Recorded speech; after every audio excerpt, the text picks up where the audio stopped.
we all believe the PBO in saying that the finances are unsustainable. Moving on, like you said in your statement, you want to make operational spending whatever that is, and balance it in 3 years. The Mark Carney, the Prime Minister, tried this failed experiment in the UK last year. It failed horribly, and now you guys are trying to try the same accounting trick here in Canada.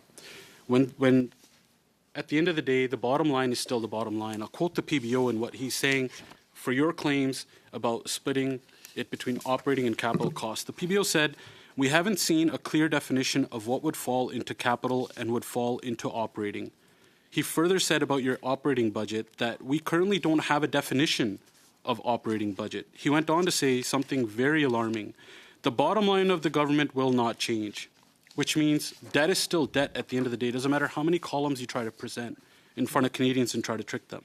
He went on to say the international public sector standards that everyone uses to measure the deficit and levels of debt will not change.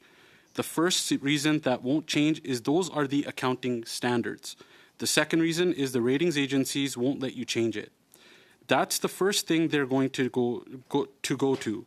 And if they have a sniff that somehow there's a change in presentation, you bet your boots that we're going to be paying more for debt pretty quickly.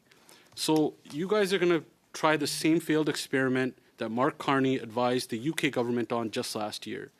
So are you guys going to be cooking the books, trying to trick Canadians with these tricky accounting practices, or both?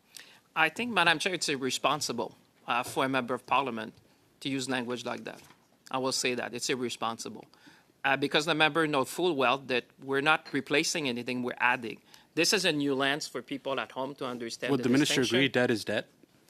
Madam Chair, I'm happy to listen to his question, but if I'm not allowed to respond to the same time, I've been a minister for quite some time in this House.